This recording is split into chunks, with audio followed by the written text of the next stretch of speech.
Hello student. फिर से एक बार स्वागत है मेरे चैनल वाणिज्य शिक्षण में आप लोगों का।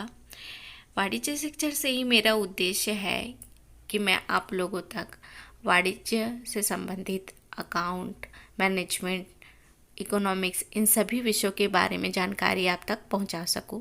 पिछले वीडियो में मैंने आपको लेखांकन और प्रबंध के बारे में कुछ वीडियो बना करके बताए हैं। आज मैं आप लोगों को इकोनॉमिक्स के बारे में बताना चाहती हूँ। तो चलिए आइए देखते हैं। सबसे पहले अर्थशास्त्र क्या है। अर्थशास्त्र किसे कहते हैं?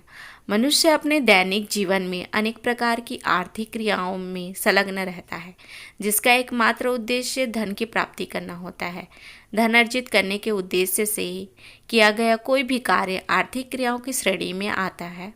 इन्हीं आर्थिक क्रियाओं का अध्ययन अर्थशास्त्र में किया जाता है। अतः अर्थशास्त्र वह विषय है जिसमें मनुष्य की विभिन्न आवश्यकताओं एवं इन आवश्यकताओं की पूर्ति के लिए मनुष्य द्वारा की गई आर्थिक क्रियाओं का अध्ययन किया जाता है। इसका तात्पर्य यह है कि अर्थशास्त्र धन का विषय है जिसमें मनुष्य अपने दैनिक जीवन से संबंधित सभी आवश्यकताओं की पूर्ति के लिए आर्थिक क्रियाएं करता है तथा इन आर्थिक क्रियाओं के आधार ही उनका उद्देश्य होता है धन कमाना, जिसे हम अर्थशास्त्र कहते हैं। अतः अर्थशास्त्र वह विषय है जिसमें मनुष्य की विभिन्न आवश्यकताओं एवं इन आवश्यकताओं की पूर्ति के लिए आर्थिक क्रियाओं का करना ही अर्थशास्त्र कहलाता है। आइए देखते हैं अर्थशास्त्र की कुछ परिभाषाएं। अध्ययन के दृष्टिकोण से अर्थशास्त्र की परिभाषाओं को निम्नलिखित भागों में विभाजित किया गया है। धन से संबंधित परिभाषाएं, दूसरा भौतिक कल्याण से संबंधित परिभाषाएं, दुर्लभता या चुनाव से संबंधित परिभाषाएं, चौथा है आपका आवश्यकता विहीनता संबंधी परिभाषाएं, पांचवा अर्थशास्त्र की विकास केंद्रित परिभाषा, अर्थशास्त्र की श्रेष्ठ परिभाषा। तो आज हम इन सभी परिभाषाओं को इन भागों के आधार पर देखेंगे। सबसे पहले हम देखेंगे धन से संबंधित परिभाषाएं। एडम स्मिथ के अनुसार अर्थशास्त्र धन का विज्ञान है। जेबी से के अनुसार अर्थशास्त्र वह विज्ञान है जो धन या संपत्ति की विवेचना करता है। इन दोनों के आधार पर धन विज्ञान है तथा संपत्ति की विवेचना करता है। भौतिक कल्याण से संबंधित परिभाषाएं। मार्शल के अनुसार अर्थशास्त्र मानव जीवन के साधारण व्यवसाय का अध्ययन है।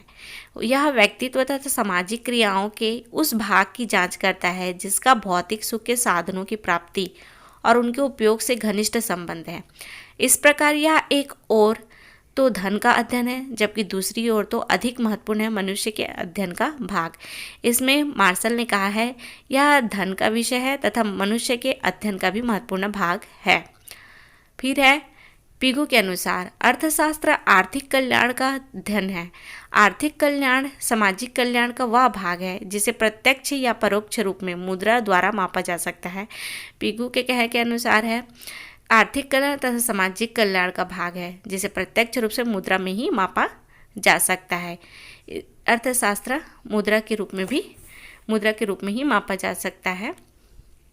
फिर है दुर्लभता या चुनाव से संबंधित परिभाषा। प्रोफेसर रॉबिन्स के अनुसार अर्थशास्त्र वह विज्ञान है जो निर्धारित लक्ष्यों और उनके वैकल्पिक उपयोग वाले उपलब्ध सीमित साधनों से संबंधित मानव व्यवहार का व्यापक अध्ययन करता है। अर्थशास्त्र को इन्होंने विज्ञान तथा लक्ष्य को निर्धारित करने वाले वैकल्पिक साधन के रूप में बताया है। फिर है आवश्यकता विहीनता संबंधी परिभाषा।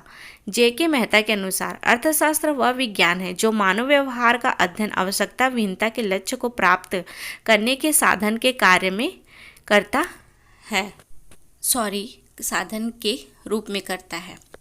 अर्थशास्त्र की विकास केंद्रित परिभाषा। पॉल सैमुएल्सन के अनुसार व्यक्ति एवं समाज किस प्रकार मुद्रा के द्वारा अथवा उसके बिना विविध वस्तुओं के उत्पादन के लिए वैकल्पिक प्रयोगों वाले दुर्लभ साधनों का प्रयोग करता है एवं वस्तुओं को वर्तमान व भविष्य के उपभोग के लिए समाज के लिए विभिन्न व्यक्तियों तथा वर्गों के बीच बांटते हैं, या साधनों के बंटवारे में किए जाने वाले सुधारों के लाभों व लागत का व्यापक विश्लेषण करता है। अर्थशास्त्र की श्रेष्ठ परिभाषा। अर्थशास्त्र की परिभाषा के संबंध में जिस प्रकार अनेक अर्थशास्त्रियों के मतों में भिन्नता पाई गई है, ठीक उसी प्रकार अर्थशास्त्र के क्षेत्र के संबंध में भी अनेक अर्थशास्त्रियों के विचारों में विभिन्नता है। ऐसा माना जाता है कि विषय क्षेत्र का निर्धारण शास्त्र की परिभाषा द्वारा किया जाता है तथा अर्थशास्त्र की परिभाषा आज तक भी स्थिर नहीं हुई है, क्योंकि इसका क्षेत्र निरंतर बढ़ता रहता है। वह संपूर्ण ज्ञान जिसका अध्ययन अर्थशास्त्र के अंतर्गत किया जाता है। अर्थशास्त्र का क्षेत्र व्यापक होने के कारण सभी के मत अलग अलग होते हैं तथा अर्थशास्त्र का विषय क्षेत्र भी इसी प्रकार निर्धारण शास्त्र की परिभाषा द्वारा किया जाता है। अर्थशास्त्र के बारे में और भी जानकारियाँ प्राप्त करने के लिए मेरे वीडियो से जुड़े रहें तथा मेरे वीडियो को लाइक, शेयर और सब्सक्राइब करना ना भूलें, ताकि मैं आप लोगों तक वाणिज्य से संबंधित सारे विषयों की जानकारी पहुंचा सकूं तथा अर्थशास्त्र की और भी जानकारियां आपको दे सकूं। Thank you.